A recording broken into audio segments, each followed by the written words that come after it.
ମୁଁ ଆଜି ଏଇ ଓଲକୋବି ବା ଗାଣ୍ଠ କୋବିରେ ଗୋଟେ ନୂଆ ପ୍ରକାର ତରକାରୀ ବନେଇବି। ବହୁତ ଲୋକଙ୍କୁ ଏଇ ଓଲକୋବି ଖାଇବା ପାଇଁ ଭଲ ଲାଗିନଥାଏ କି ଯଦି ଆପଣ କେବେ ବି ଓଲକୋବିକୁ ରୋଷେଇ କରିନାହାନ୍ତି ଥରେ ଏମିତି ମୋ ଷ୍ଟାଇଲରେ ପ୍ରସ୍ତୁତ କରନ୍ତୁ। ଯେଉଁମାନଙ୍କୁ ଏ ଭଲ ଲାଗୁନି ସେମାନଙ୍କୁ ବି ବହୁତ ପସନ୍ଦ ଆସିବ। ଆପଣ ଆକୁ ବହୁତ ସହଜରେ କମ୍ ସମୟରେ ପ୍ରସ୍ତୁତ କରି ପଖାଳ ଭାତ, ଗରମ ଭାତ, ରୁଟି କି ପରଟା ସହିତ ଖାଇପାରିବେ। नमस्कार ट्विंकल किचन को आपण मानक स्वागत। ओलकोबीर एही रेसिपी पाई मैं दीटा टिके बड़ साइज रो ओलकोबी नहीं। बहुत लोग आकु फलकोबी बा गांठ कोबी कही थांती। आपणक आडे ए कोबी को कौन कहती कमेंट सेक्शन में जनइबे। एबे हम ए कोबी उपरे जो पत्र अच्छी ताको डेंफ सहित ए पत्र को काटिकी बाहर करदबा। आपण टिके कलिया ओलो कोबी नेबे, एहा द्वारा ए जल्दी सीझीजिव आ खाइबा पाई बहुत टेस्टी लागिबो। एमती भाबे एबे आमे आर ऊपर चोपा को छड़ेई दबा। तापरे आमे आर ऊपर पट मुंड आ तळ पट मुंड को काटिकी बाहर करदबा। ओलो कोबीर क्वांटिटी आपण आपणक हिसाब रे कम बेसी करि परिबे। मेठी दीटा जाक ओलो कोबीर ऊपर चोपा को छड़ेकी नै जाईची। एबे आमे आकु काटिबा। प्रथमे मुआकु पतला पतला गोल गोल करी काटिकी नैची। तापरे मुआकु सरु सरु लंबा लंबा करी काटिकी नौची। आपण आकु कोनोसी भी शेप रो काटिकी नै परिबे। मुआकु सरु सरु करी काटिकी नैची। एहा द्वारा ए जल्दी सीझी जिवो। मेठी सबु ओलो कोबी को काटिकी नै जाईची आ ताहा सहित मेठी गोटे बड़ आलू नैची। आलू एठी ऑप्शनल अछि। आलू रो क्वांटिटी आपण आपनको टेस्ट हिसाब रे कम बेसी करि परिबे। मु आलू को भी लंबा लंबा करी काटिकी नैची, किंतु मु आलू को टिके मोटा मोटा करी काटिकी नैची कारण ओलो कोबी ठारू आलू जल्दी सीझी जाई थाए। मेठी ओलो कोबी आ आलू को काटिला परे भल से धोईकी नै जाईची। आपण आकु कोनोसी भी शेप रो काटिकी नै परिबे। मेठी कड़ाई रे किछि तेल देई गरम होबा को रखिथिली। तेल भल भाबे गरम होला परे मेथिरे गोटे छोट चामच पंच फुटण देइची। पंच फुटण जगह रे आपण अधा छोट चामच जीरा आ अधा छोट चामच सोरिष पकई परिबे। पंच फुटण भल से भाजी हे गला परे मेथिरे पियाज दउची। मेठी गोटे मीडियम साइज पियाज को छोट छोट करी काटिकी नैची। एबे हम पियाज को भल से लाइट गोल्डन ब्राउन कलर हबा पर्यंत भाजीबा।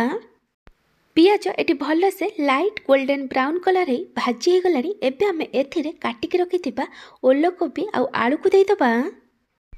तापरे मैं एथिरे स्वाद अनुसार लूण पकाउची। तरकारी पई जतिकी लूण दरकार मैं एठी पकई देइची। आपण चाहिले पछरे पकई परिबे। तापरे मैं एथिरे 1/3 टेबल स्पून हळदी गुंड आ कलर पई काश्मीरी लंका गुंड पकईची। ये एठी ऑप्शनल अछि। काश्मीरी लंका गुंड बेसी राग न थाए। एबे हमें सबको भल भाबे मिक्स करी आलू आ ओलो कोबी को मीडियम टू हाई फ्लेम रे 3 रु 4 मिनिट पर्यंत भाजीबा।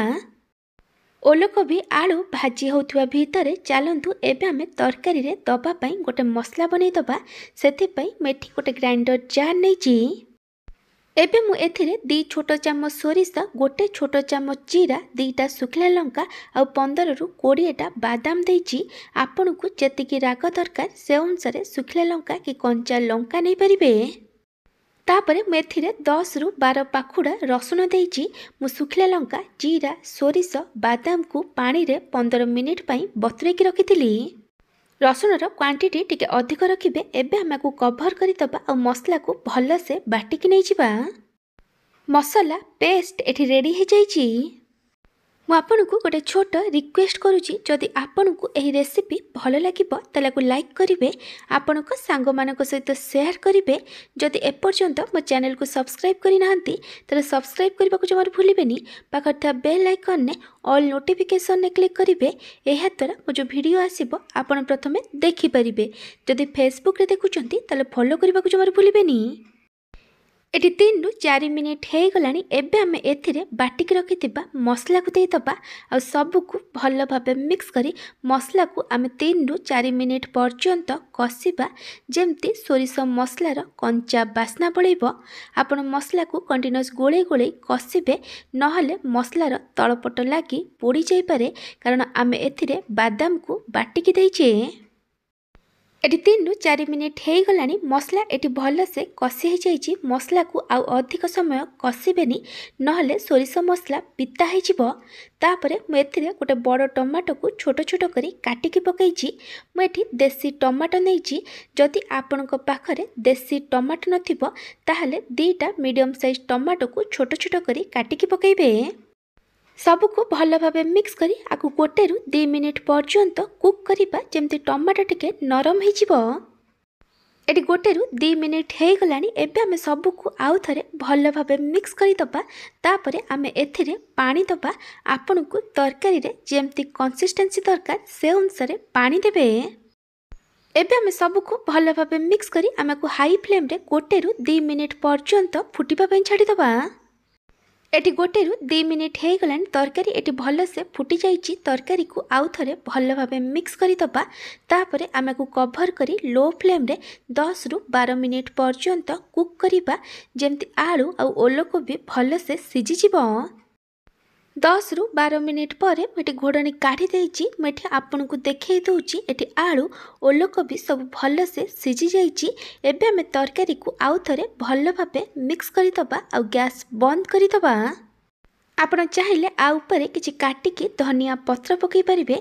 ओलकोबी रो एही तरकारी एटी रेडी हो जाइछि। आपण एही रेसिपी को जगार देखुचंती कमेंट सेक्शन में जणाइबे। जदि आपन को यही ओलकोबी तरकारी रेसिपी भल लगी लाइक करेंगे। आपण सांग मान सहित शेयर करेंगे। जदि एपर्यंत मो चैनल को सब्सक्राइब करना सब्सक्राइब करने को जमार भूलें। पाखर बेल आइकन ने ऑल नोटिफिकेशन ने क्लिक करेंगे। यह द्वारा मो जो वीडियो आसीबो आपण प्रथमे देखि परिबे। जदि फेसबुक रे देखुचंती फॉलो करने को जमार भूलें। Thank you for watching.